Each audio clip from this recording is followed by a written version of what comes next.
আরশের মেহমান করেছেন আল্লাহ, কত শান কত মান মোর কামলিওয়ালাম।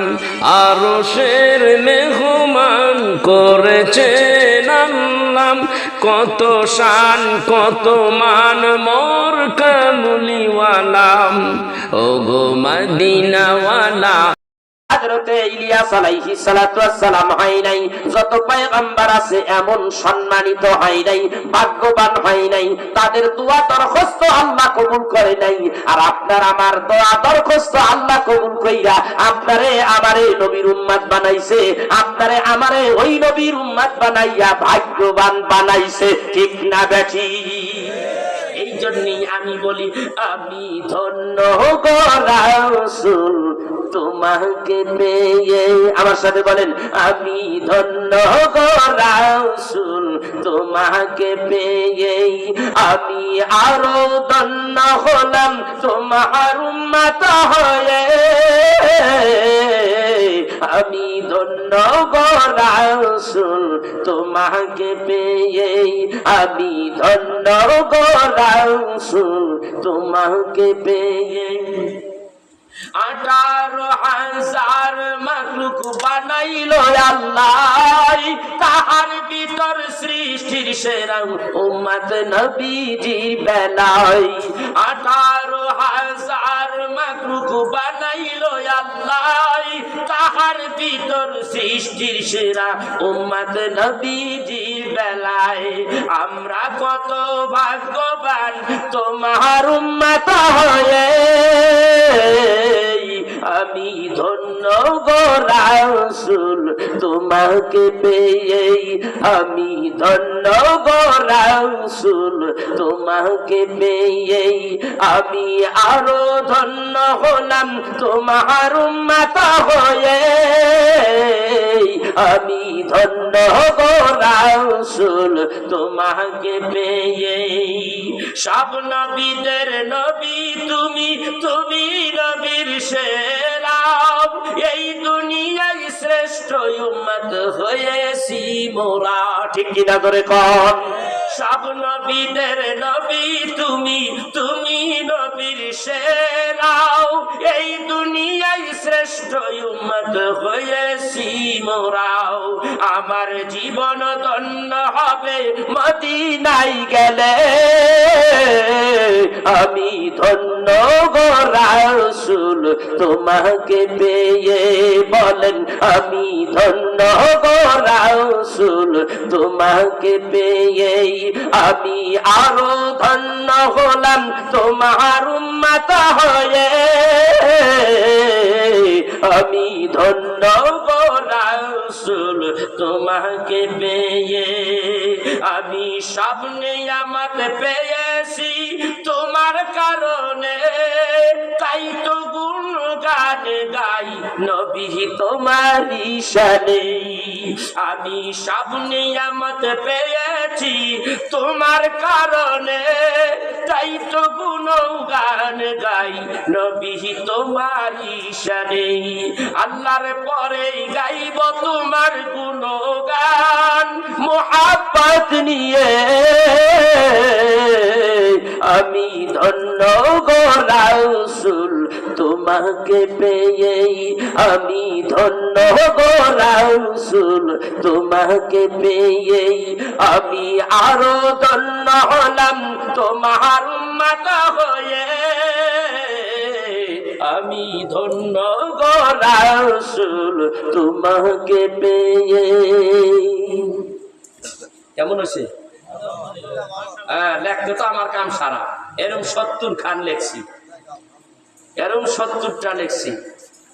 আমার স্বাদ মেটে না নবীজি তোমাকে দেখে। এরকম অনেকগুলি গজল লিখেছি। পর্যায়ক্রমে দুই একটা গাবো। এই আমার ভাইরা, আমার বন্ধুরা, আবু লাহাবের কথার জায়গায় রাখছিলাম, মনে আছে নি? কথা মনে আছে? আবু জাহেলের কথা এইখানে রেখে দিলাম। আবু জাহেল এইখানে দাঁড়াইয়া ডাক দিয়া বলেন, ও আমার জ্ঞাতি গোষ্ঠীরা তোমরা শোনো, ও আরববাসীরা শোনো, মুহাম্মদ মুহাম্মদ যা কয় এই কথা মানা যাবে না। মুহাম্মদ দেখি আমাদের দেব দেবীর নিন্দা চর্চা করতে আসে। আবু জাহেল কয় এইগুলি, আবু লাহাব কয় এইগুলি শোনা যাবে না। আমার রাসূল ডাক দিয়ে বলেন, ও আমার জ্ঞাতি গোষ্ঠীরা, আরবের অধিবাসী শোনো, তোমরা খবরদার ভুল বুঝো না, সত্য পথ ছাইরো না, সত্য পথে আসো, আমার ডাকের সাড়া দাও। কে কার কথা শোনে? আবু লাহাব অমনি একটা পাথর উঠাইয়া আমার নবীর কপাল বরাবর লাগাই দিছে। কপাল ফাইটা গেল, রক্ত ঝরতেছে। আমার আল্লাহ তাআলা ডাকতে বলে, হাবিব, আমি তো আপনাকে অর্ডার করেছি, আমি আপনাকে বলেছি গো হাবিব, আপনি কি করেন? আপনি আপনার জ্ঞাতি গোষ্ঠীরে ডাক দিয়া এই জায়গায় আনবেন এবং তাদের কাছে দিনের দাওয়াত দিবেন। হাবিব গো, আমার কথায় সব মানুষগুলির কাছে ডাকলেন, দাওয়াত দিলেন। দাওয়াত দেওয়ার পরে আবু লাহাব আপনার সঙ্গে যেই আচরণ করেছে, আমি রব্বুল আলামিন কষ্ট পেয়েছি। আল্লাহ তাআলা সহ্য করেন নাই। সঙ্গে সঙ্গে আল্লাহ রাব্বুল আলামিন, বুখারীর হাদিসে আসছে, সাথে সাথে আল্লাহ রাব্বুল আলামিন জিবরাইলকে পাঠাইয়া দিলেন। জিবরাইলকে পাঠাইয়া ডাক দিয়া বলে, জিবরাইল, আমার হাবিবরে দয়া বলো, আমার হাবিব যেন মনক্ষুণ্ণ হয় না, আমার হাবিব যেন বেজার হয় না।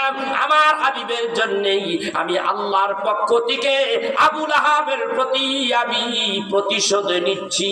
আবু জাহেলের কাছে যাও, আমি সূরা লাহাবটা নাজিল করে দিলাম।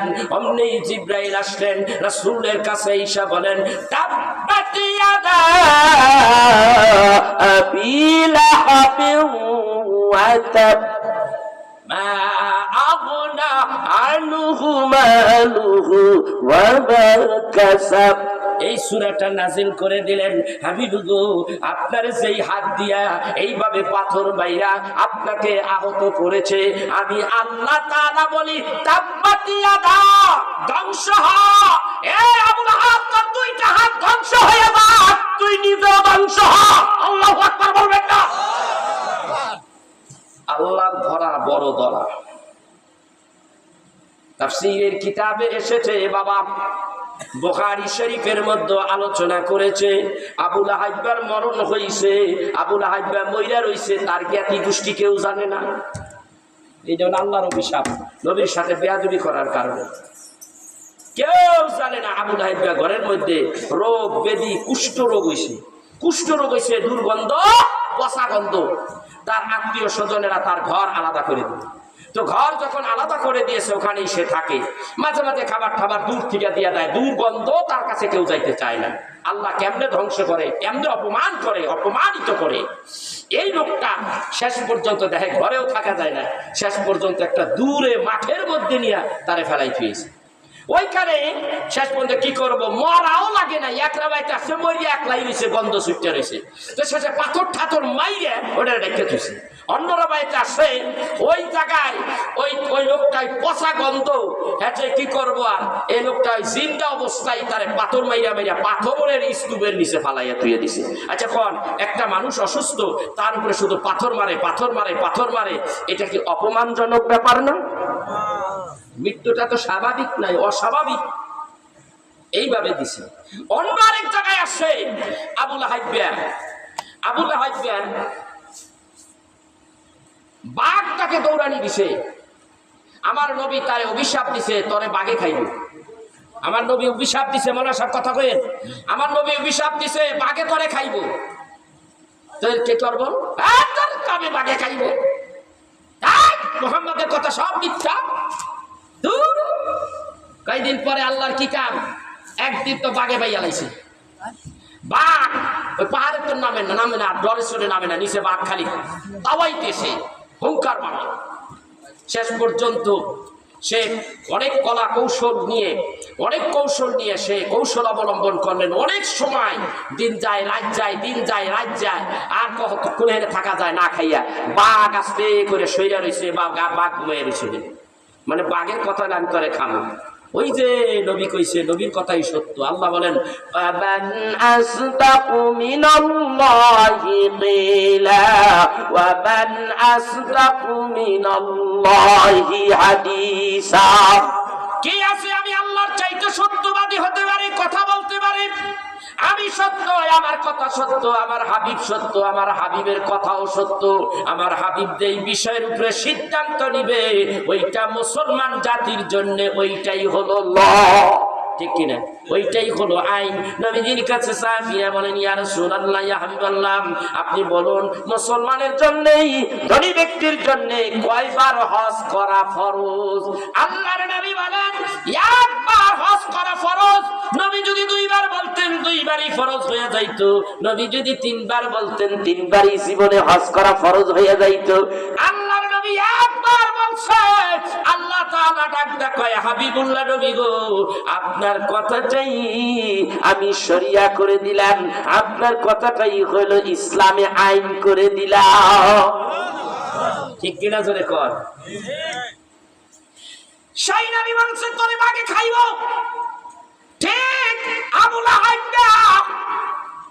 চাইয়া দেখি বাপ ঘুমাই আছে, অন্যই আবু লাহাব আস্তে আস্তে নামে, পেটে খিদা, উপরে থাকলে তো খাবার নাই, বাড়িতে যাইতে হবে, পেট বাঁচাইতে হলে, জীবন বাঁচাইতে হলে খাবার দরকার, খাইতে হলে বাড়ি যাইতে হবে, একটা সাইড দিয়া যায়। যখন যাইতেছে অমনি ঘুমন্ত বাঘ লাফ দিয়া উঠে যায় আর ঘাড় ভটকাইয়া একেবারে শেষ। আর জাতি গোষ্ঠী সবাই কয় মুহাম্মদ যা কয় তাই তো সত্য, মুহাম্মদ যা কয় তাই তো সত্য। একটাই আরেকটারে কয়, এই জন্যই তো আমরাই তো নাম রাখছি আল আমিন।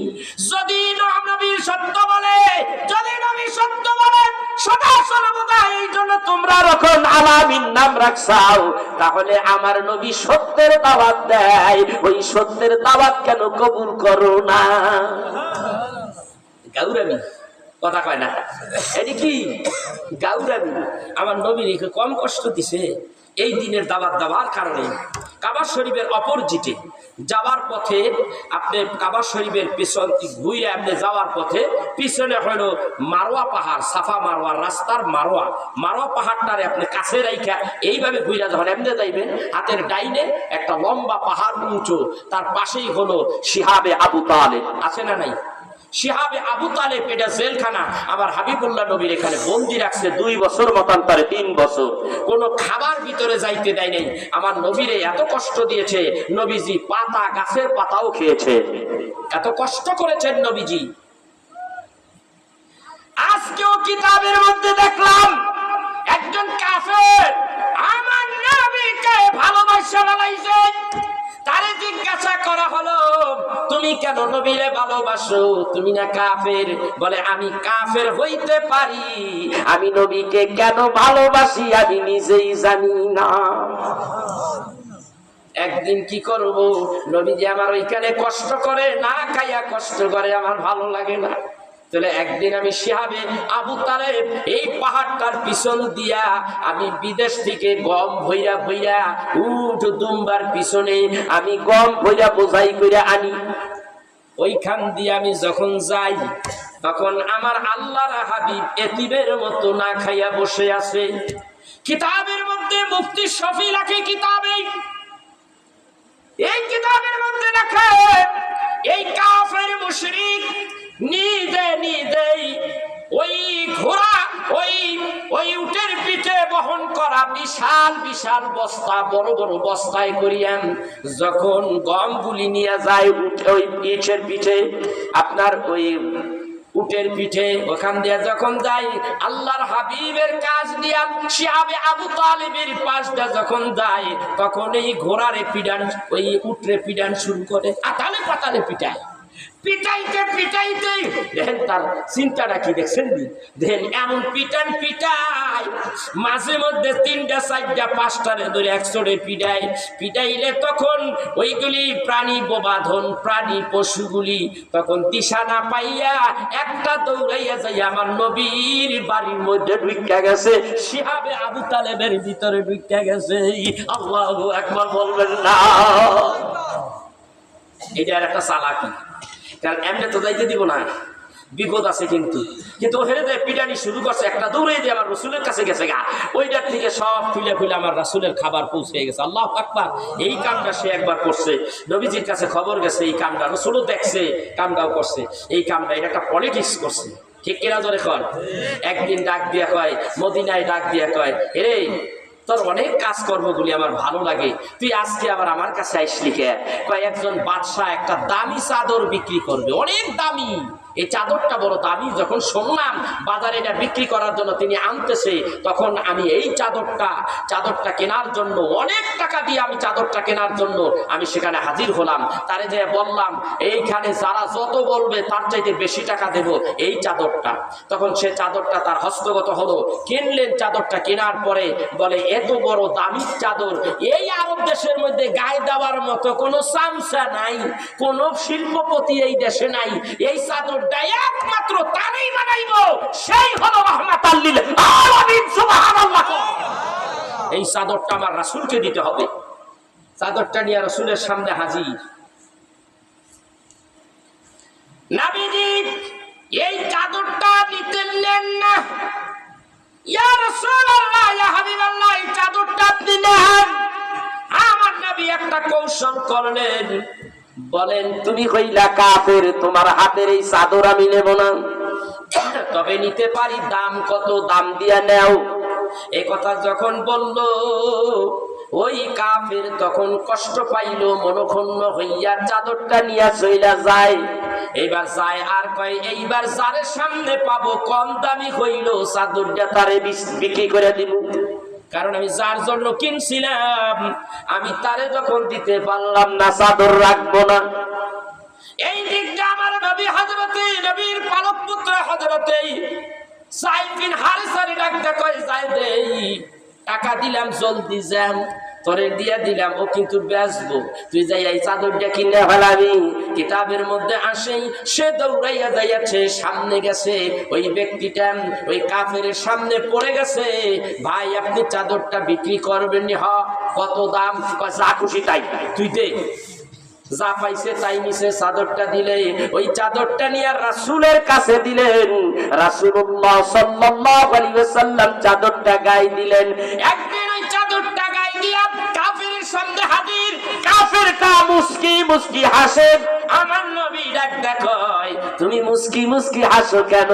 ইয়া রাসূলুল্লাহ, ইয়া হাবিবাল্লাহ, আমার মনের আশা পুরা হইছে। যেইভাবেই হোক না কেন সম্মানিত ব্যক্তির জন্য সম্মানিত চাদরখানা জায়গা মতোই পড়ছে। আল্লাহু আকবার বলবেন না? আমার নবী ডাকতে কয়, তুই আমারে কত ভালোবাসোস?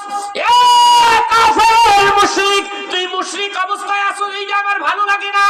তুই আমার কাছে কলেমা পড়ে মুসলমান হয়ে যা।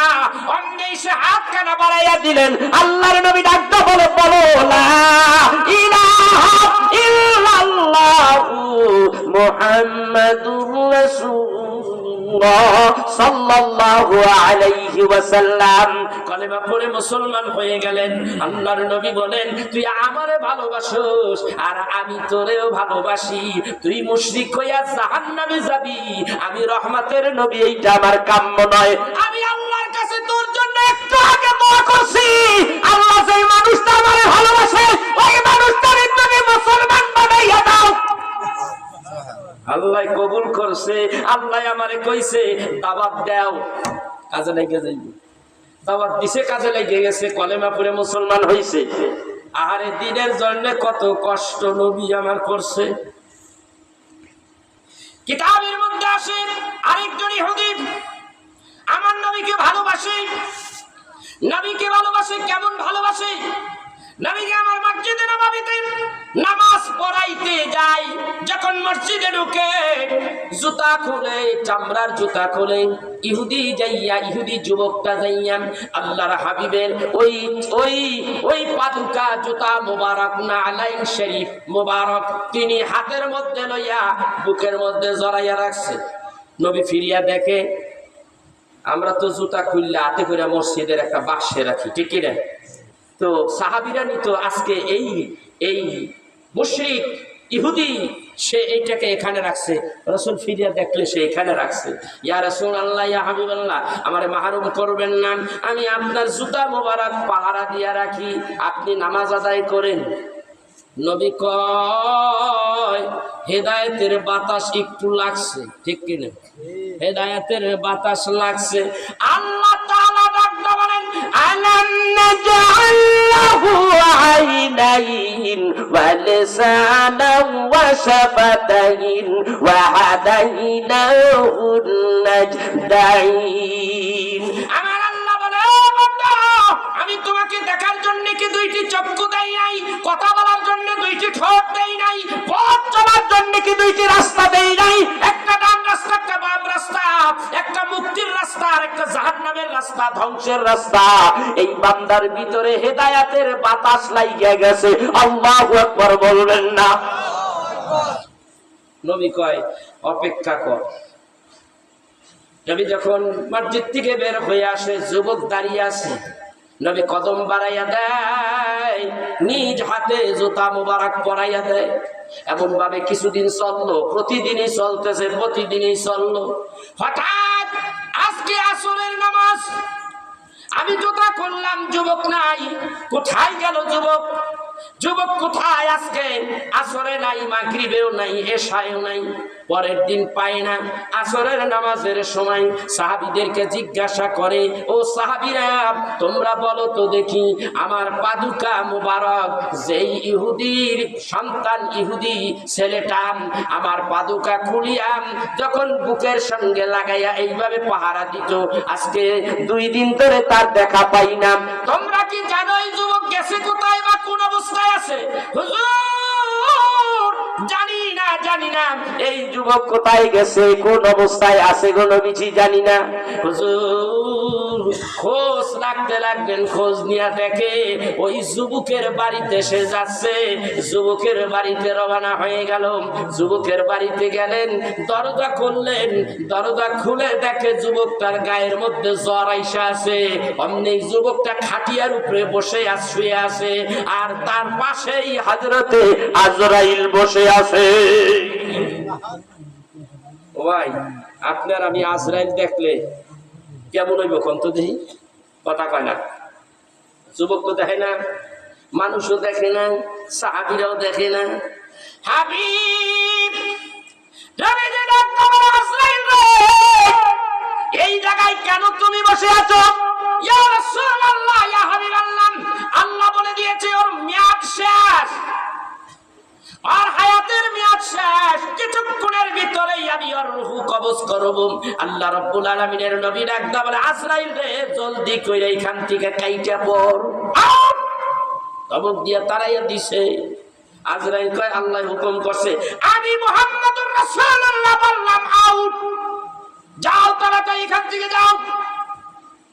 কিতাবের মধ্যে আছে, আল্লাহর হাবিব যখন বলতেছে এখান থেকে যাইতে, আজরাইল বলে, আল্লাহ তাআলা হুকুম করেছে তার রূহ কবজ করার জন্য। নবী ধমকি মারলেন, আউট, এখান থেকে জলদি ভাগো।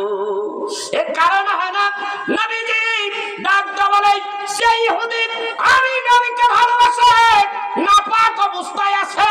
ইহুদি আমি নবীকে ভালোবাসে, ওই ইহুদি কিছুক্ষণের ভিতরে দুনিয়াতে বিদায় হয়ে যাবে। আমি রাহমাতের নবী, এমনটি হতে পারি না। মরণ যদি এখনো হয়, জাহান্নামে চলে যাবে। আমাকে ভালোবাসাকারী ব্যক্তি জাহান্নামে যাবে। আমি নবী কেমন করে সহ্য করব? আমি নবী বরদাস্ত করব না। সেই জন্য আমাকে সে ভালোবাসে, আমি তার প্রতিদান দিতে চাই। কলেমা পড়াইয়া মুসলমান বানাইয়া এই মানুষটারে জান্নাতে পাঠাইয়া দিতে চাই।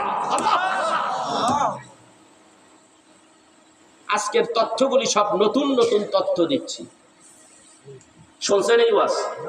কথা কয় না, শুনছেন এই ওয়াজ?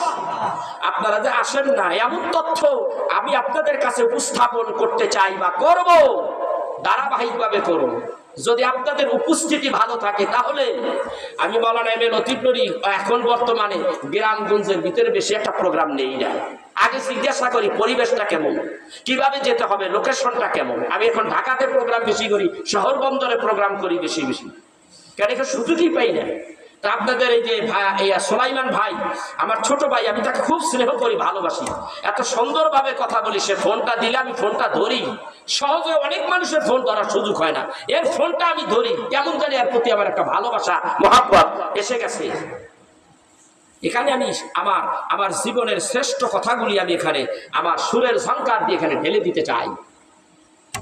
খুশি না বেজা? কথা কয় না। আবার দাওয়াত দিবেন নি সামনের বার? আবার দাওয়াত দিবেন আমার সামনে? কয় ইনশাআল্লাহ। এরপরে কয় না দিব, দাওয়াতের আশায় বাবা হেন আসিনি। দাওয়াত তো মেলা দিন দিছি, 40 বছর দিছি, 40টা বছর নন স্টপ আলোচনা করছি, 4 ঘন্টা 5 ঘন্টা। আপনাদের এইখানে তো করি নাই। আর কত সার্ভিস, এখানে বুইয়া টুইয়া হয়ে গেছি কেন, এখন যা হয় আর কি, 2-একটা পাইলেও ভালো, না পাইলেও ভালো। আল্লাহ যা সম্পদ আদি যা দিছে টাকা পয়সা, ও বইয়া বইয়া 4 পুস্তান 10 পুস্তান খাইলেও শেষ হইব না, আমার গোষ্ঠীকে এত ব্যক্তি খাইলেও শেষ হইব না। আল্লাহ দিছে, ধন সম্পদ দিছে, অসুবিধা নেই। আমার ধন সম্পদের মধ্যে বরকত আছে, কারণ আমি জীবনে কোনোদিন টাকা চাইয়া নেই না। বক্তারা স্টেজে ওঠার আগে 80,000 শেষ, কথা কন না। আমি ওয়াজ করব এই বাংলাদেশের মধ্যে, ওয়াজের ফিল্ডের মধ্যে জমানো ওয়াজ, কোরআন হাদিসের দৃষ্টিতে কেমন পারি তা জানি না, জমানো ওয়াজ এই বেটা কেনা, এই বেটারা আমার সামনে আন। আমি একটু দেখতে চাইছি কিভাবে ওয়াজ করে, আমিও একটু ওয়াজ করি, একটু আজকের গর্ব করে বলি না বাবা, বলতেছি এটা আমার বাবার দোয়া। এইবার আনছি মদিনাওয়ালার দোয়া। আরে কত বছর দেখি আমার কথা, আমার শরীর বইয়া পড়ছে, কেমন ভালো লাগতেছে।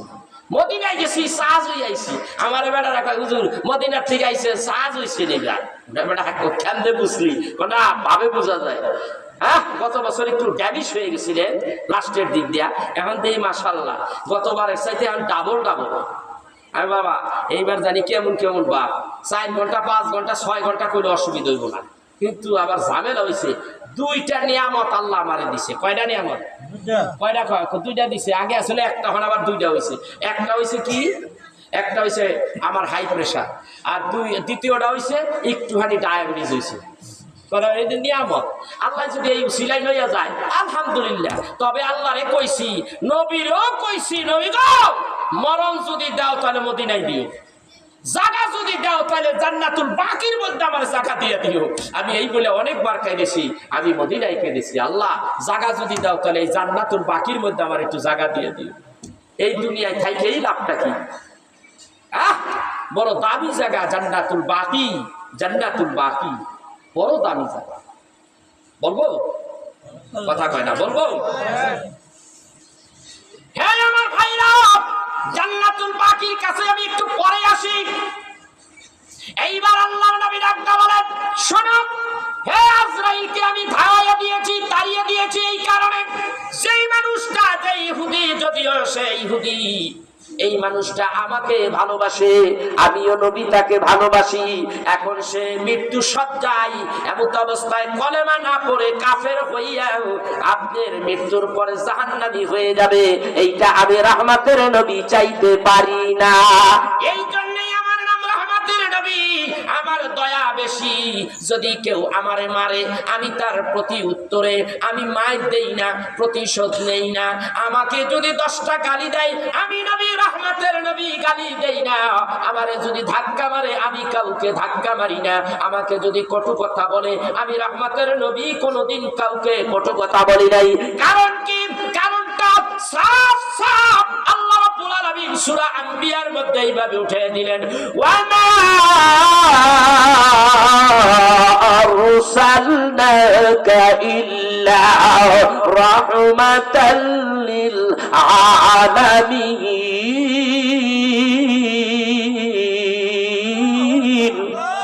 আল্লাহ ডাক দিয়ে কয়, আমার নবী রে সারা আলমের, সারা জগৎ সমূহের রহমত করে পাঠাইলাম। রহমত যদি দুনিয়ায় না থাকে, দুনিয়ার মধ্যে মানুষ বাস করতে পারে না। আমি আপনাকে রহমাতাল লিল আলামিন করে দুনিয়ায় পাঠাইছি। রহমতওয়ালা নবী খারাপ হতে পারে না, রহমতের নবীর কথাবার্তা রুক্ষ হইতে পারে না, রুক্ষ হইতে পারে না, আচার আচরণ খারাপ হতে পারে না। রহমতের নবীর চরিত্র দেখিয়া দেখিয়া কাফেরের গোষ্ঠীরা পাগল হইয়া কলেমা পড়িয়া মুসলমান হইয়া গেছে। ঠিক না বেঠি? এখানে আবার আসতেছি, এই আমার ভাইরা এইবার নবী ডাকতে বলেন, আমি ওকে ভালোবাসি, ও আমাকে ভালোবাসে। কিছুক্ষণের ভিতরে তার রূহ কবজ হয়ে যাবে, সে জাহান্নামী হয়ে যাবে। এই আমি রহমতের নবী এইটা কখনো চাই নাই, এই জন্য আমি আজরাইলকে কান থেকে শাটাং করে তাড়িয়ে দিয়েছি। এবার আমি বললাম, এরে যুবক, এইখানে অসুস্থ হয়ে তুমি পড়ে আছো, তোমার তো হায়াত নাই, সময়ও শেষ, একটু সময় আমি আল্লাহর কাছ থেকে চাইয়া নিলাম। এ যুবক, আমি রহমতের নবী এসেছি, যেই নবীকে তুমি ভালোবেসেছো, যেই নবীকে ভালোবাসিয়া নবী নালাইন শরীফ জুতা মুবারক বুকের সঙ্গে লাগাইয়া রাখছো, আমি ওই নবী এসেছি, আমি তোমাকে জান্নাতে পৌঁছাইয়া দিতে চাই। তুমি আর দেরি করো না, এই অবস্থায় জলদি করে কালেমা পড়ে মুসলমান হয়ে যাও। যুবক ডাকতে বলে, ইয়া রাসূলুল্লাহ, ইয়া হাবিবাল্লাহ, দেরি করবেন না গো নবী, জলদি পড়াইয়া দাও কালেমা তাইয়্যিবা লা ইলাহা ইল্লাল্লাহু মুহাম্মাদুর রাসূলুল্লাহ সাল্লাল্লাহু আলাইহি ওয়াসাল্লাম কালেমা পড়ে মুসলমান হয়ে গেলেন। এই আমার ভাইরা, এই রহমতের নবী কেমন নবী? নবীকে মারলো আবু জাহেল, এই দিনের দাওয়াতের কারণে নবীকে মারলো, পাথর মাইরা নবীর কপালটা ফাটাইয়া দিয়েছে। কেন দিয়েছে? মুহাম্মদ রে, যখন তখন কাবা ঘরের কিনারে তুই কি করস? সেজদা দিয়া পড়িয়া থাকস। তুই এত সেজদা দেশকে আমি নিষেধ করি? আমাদের দেব-দেবীর নিন্দা চর্চা করস কেন? আমাদের দেব-দেবীর নিন্দা কেন চর্চা করস? আমাদের দেব-দেবীর বিরোধিতা কেন করস? আমি আপনাকে বলতে চাই, কেন এই দেব-দেবীর নিন্দা করস, কেন করস এইগুলি? অমনেই হাবিবুল্লাহ নবীর মাথার মধ্যে একটা পাথর মারিয়া রক্ত জড়াইয়া দিয়েছে। নবী আমার এই ফাটা মাথা নাইয়া হযরতে আমির হামজা, নবীর চাচা আমির হামজার বাড়িতে গেলেন। চাচা কই গো? আমির হামজার স্ত্রী চাচি ডাকতে বলে, বাবা মুহাম্মদ, তোমার চাচা তো শিকারে চলে গেছে, আমি আছি, কি হয়েছে? ঘরের থেকে বের হইয়া দেখে নবীদের কপাল বেয়ে টপ টপ করে নূরের রক্ত গলি পড়তেছে। চাচি ডাকতে কয়, আসরে বাতি দাও, তোমার মাথাটা আমি ব্যান্ডেজ করে দেই। নবী ডাকতে বলে, চাচা নাই, ঘরে আমি যাব না। আমার চাচা আমাকে বাবার অভাব বুঝতে দেয় নাই। নবীজি আজকে দুঃখে দুঃখে একটু দূরে হাঁটতে হাঁটতে একটা পাহাড়ের কিনারে বসে পড়েছেন, রক্তাক্ত অবস্থায় বসে আছে। ওই দিক দিয়া হযরতে আমির হামজা দৌড়াইতেছে, হাঁকাইতেছে। একটা হরিণ এমন ভাবে দৌড়াইতেছে, টিয়া ধনুকিয়া হরিণটাকে ধরতে পারে আবার পারে না, ধরতে পারে আবার পারে না। হরিণটা কয়েকটা লাফ দিয়া দূরে যাইয়া আবার দাঁড়াইয়া মুখটা ঘুরাইয়া ডাকটা বলেন, এ আমির হামজা, আমাকে তুমি শিকারি করার সুযোগ পাইবা, অনেক সুযোগ আছে, জলদি চলে যাও, জলদি মক্কায় চলে যাও। তোমার ভাতিজা মুহাম্মদ সাল্লাল্লাহু আলাইহি ওয়াসাল্লাম তার কপালটা ফাটাইয়া দিয়েছে। আবু জাহিল, জলদি খবর লও। হযরত আমির হামজা বলেন, আমি শিকারীর কথা বলে গেলাম, আমার আল্লাহর হাবিব মুহাম্মদ সাল্লাল্লাহু আলাইহি ওয়াসাল্লাম, আমি তাকে আমার আত্মা দিয়া ভালোবাসি। এই দুনিয়ার মধ্যে মুহাম্মদ সাল্লাল্লাহু আলাইহি ওয়াসাল্লাম, আমি তারে ভালোবাসি। তারে দৌড় মারলেন, ঘোড়া হাঁকাইয়া বাড়িতে চলে আসলেন। আয়েশা বিবিরে ডাক দেয়া বলে, বিবিরে, আমার ভাতিজা মুহাম্মদ কই? বলে, স্বামী হে এখানে এসেছিল, তাকে আমি ঘরে বসতে বলছি, সে বসে নাই, তার মাথাটা দিয়া রক্তগুলি ধর ধর করে পড়তেছে। আমার মনে হয় আবু জাহাল তার মাথা বাটাইয়া দিছে। অমনি দৌড়াইয়া, আমার রাসূল কই, আমার রাসূল কই, আমার ভাতিজা কই, আমার ভাতিজা কই? পাগলের মতো হয়ে গেছে। হযরতে আমির হামজা দৌড়াইতেছে, এদিক সেদিক দৌড়াদৌড়ি করে। এক পর্যায়ে যাইয়া আমির হামজা আল্লাহর হাবিবকে পেয়ে গেলেন। একটা পাহাড়ের পাদদেশে বসে বসে নবীজি আমার কাঁদতেছে আর কান্দে, শুধু কান্দে আর কান্দে। হায় হায়, আজকে যদি আমার মা থাকতো, আমার বাবা থাকতো, আমার কি পারতো আবু জাহেল এইভাবে কপালে আঘাত করতে? আমার মা নাই, আমার বাবা নাই, আমার মাও নাই, আমার বাবা নাই, আমি এতিম হয়ে গেছি এই মক্কা নগরে, আমার যে কেউ নাই আপনজন। এই অবস্থায় আমির হামজা ডাকতে বলে, বাবা মুহাম্মদ রে, কে বলেছে তোর কেউ নাই? আমি তোর চাচা আমির হামজা আছি। নবীজি আমার হযরত আমির হামজা কি কেমন ভাবে জড়াইয়া ধরিয়া কান্দে, কান্দে আর কান্দে। আমির হামজাও কান্দে, আমার নবীকে ধরে ধরে কান্দে। কে রে আমির হামজা? কে তোর মাথা ফাটাইছে রে আমির হামজা? কে তোর রক্ত জড়াইছে রে আমির হামজা? আমির হামজা ডাকতে কই, কে তোমার রক্ত জড়াইছে বাবা মুহাম্মদ? আমাকে বলো, প্রতিশোধ নিয়েই ছাড়বো।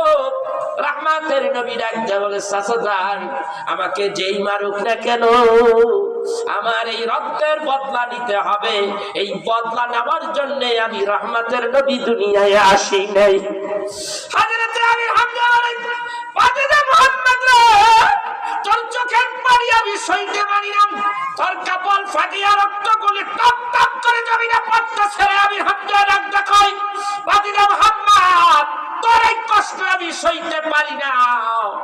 আমি জানতে পেরেছি এই কাজটা আবু জাহেল ছাড়া আর তো কেউ করে নাই। তুই আমাকে বল চাচা গো, আমির হামজা আমার কপালটা ফাটিয়ে দিয়েছে, রক্ত ঝরতেছে, সেই কারণে। চাচা আমার কি অপরাধ? আমার তো কোনো অপরাধ নাই। আমার মালিক, যিনি আমার প্রভু, যিনি আকাশের মালিক, আরশে আজিমের মালিক, ওই মালিক আমাকে বলেছে দাওয়াত দেওয়ার জন্যই তুমি বলো লা ইলাহা ইল্লাল্লাহু মুহাম্মাদুর রাসূলুল্লাহ সাল্লাল্লাহু আলাইহি ওয়াসাল্লাম। এই দাওয়াত দিতে আল্লাহ কয় আমি দাওয়াত দেই, আল্লাহর দ্বীনের দাওয়াত দেই, সেই তো আমার অপরাধ, যার কারণে আবু জাহেল আমাকে পাথর মেরে আমার কপালটা ফাটিয়ে দিয়েছে।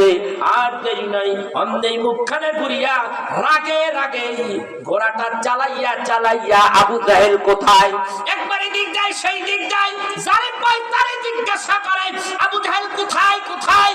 সকলেই মনে মনে চিন্তা করে আবু জাহেল কোথায় আছে, আমাকে জিজ্ঞাসা করে। আমি তো জানি, আমি বলবো না। আমি যেন দেখতে পাইতেছি হযরতে আমির হামজার চেহারার মধ্যে বাঘের মতো হুঙ্কার মারতেছে। এখন যদি আবু জাহেলের পায়, আবু জাহেলের কারবার শেষ করে দিব। আবার কত দূর আগাইলাম, আরেকজনরে পাইছেন, পাইয়া যখন এইভাবে ধরছে, এইভাবে কো বল তাড়াতাড়ি, আবু জাহেল কই তুই জানোস? এইভাবে যখন ধমকি মারছে, বলে বলতেছি বলতেছি বাবা। আবু জাহেল না কাবা শরীফের কিনারে এই মাত্র দেখাইছি, বাঘের মতো সিংহের মতো ঘোড়া চালাইয়া চালাইয়া আবু জাহেলের সামনে গিয়ে হাজির। আবু জাহেল ডাক কয়, আমির হামজা রে, এই জায়গায় কি কারণে এসেছো, কি হয়েছে আমাকে বলো। ডাক দিয়ে বলেন, আমার ভাতিজা, আমার প্রাণের ভাতিজার মাথা তুই ফাটাইছস কেন রে? এত আগুন, এত গরম। আমির হামজা তিনি তার তলোয়ারির মুঠা দিয়া মাথার উপরে এত জোরে একটা আঘাত মারছে, আবু জাহেলের কপাল ফাইটা দর করে রক্ত শুরু হয়ে গেল। আমার ভাতিজাকে মেরেছো, এই জন্য প্রতিশোধটা নিয়ে গেলাম, আর কোনদিন এই সাহস কেউ দেখাইবা না। মনে রাখো আমার ভাতিজার বাপ নাই মা নাই, মনে রাখো আমার ভাতিজার কেউ নাই, এইটা ভাবিও না। আমার ভাতিজার বাপ নাই মা নাই, তাতে কি হয়েছে? আমি আমির হামজা, আমার ভাতিজার আছি। আল্লাহু আকবার। আজকে থেকে আমি আমার রাসূলের, আমার হাবিবুল্লাহ নবীর অভিভাবক হয়ে গেলাম। আল্লাহু আকবার। ভাইরা আমার, বন্ধুরা আমার, আমার নবীর কাছে গেলেন। নবী মুহাম্মদুর রাসূলুল্লাহর কাছে খবর দিলেন, বাতিজারে তোমার রক্ত জড়াইছে, তোমার কপাল ফাটাইয়া আমি আমির হামজা আমি প্রতিশোধ নিয়ে আসছি। আমার নবী বলেন, ও চাচাদা, আমাকে মেরেছে, আপনি প্রতিশোধ নিয়েছেন, আপনি ভেবেছেন আমি খুশি হয়ে গেছি? না না, আমি খুশি হই নাই চাচা রে, আমি খুশি হই নাই। অমনি চাচা আমির হামজা ডাকদা বলে, বাতিজা মুহাম্মদ, আমাকে বলো কোন কাজ করলে তুমি এই মুহূর্তে খুশি হয়ে যাবা? কি করলে তুমি খুশি হয়ে যাবা আমাকে বলো। আমার নবী ডাকদা বলে, আমি যেই কাজ আপনি করলে আমি খুশি হয়ে যাব, ওই কাজটা কইরা কি আমারে দেখাইতে পারবেন নি? নবীজিকে আমির হামজা ডাক দিয়া বলেন, ও বাতিজা মুহাম্মদ, একবার বলে দাও আসলে করবেন নি, ওয়াদা করেন। বলে, ওয়াদা করলাম, আমার জীবনটা যদি চাও, কলিজাটা যদি চাও, কলিজাটা বাইর করে দেব তোমার জন্য। কারণ এই পৃথিবীতে তোমার মতো মানুষ আমি আর দেখি নাই, তোমার মতো আদর্শবান মানুষ দেখি নাই। কারণ তোমার কথা আল্লাহ কোরআন এইভাবে আলোচনা করেছে, লাকাদ কানা লাকুম ফি রাসূলিল্লাহি উসওয়াতুন হাসানা। তোমার চরিত্র সারা উম্মার জন্য উত্তম আদর্শ। এই পৃথিবীতে যদি কেউ মুক্তি পেতে চায়, একমাত্র মুহাম্মদুর রাসূলুল্লাহ সাল্লাল্লাহু আলাইহি ওয়াসাল্লামের আদর্শকে যদি কেউ ফলো করে, ওই মানুষটাই দুনিয়ায় মুক্তি পাবে, আখিরাতেও মুক্তি পাওয়া যাবে। ঠিক না বেঠি? আমার আল্লাহ নামটা বলে, হাবিব আপনার চরিত্র কত বড় আপনি জানেন না। আমি আল্লাহ রাব্বুল আলামিন ঘোষণা করে দিলাম সূরা নূন আল কালামের মধ্যে আল্লাহ বলেন, ইন্নাকা লাআলা খুলুকিন আযীম। হাবিব, এত বড় মহান চরিত্রের অধিকারী আপনি, এত বড় চরিত্র এই পৃথিবীতে আর কোনো পয়গম্বর দেই নাই গো হাবিব।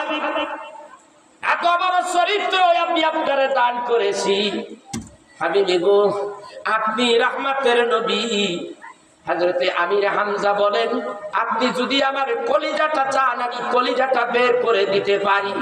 রহমতের নবী বলেন, জীবন দিতে হবে না, কলিজাও বের করে দিতে হবে না, একবার শুধু ওই মধুর কলেমা আপনি আমার কানের মধ্যে শুনাইয়া দেন, লা ইলাহা ইল্লাল্লাহু মুহাম্মাদুর রাসূলুল্লাহ সাল্লাল্লাহু আলাইহি ওয়াসাল্লাম।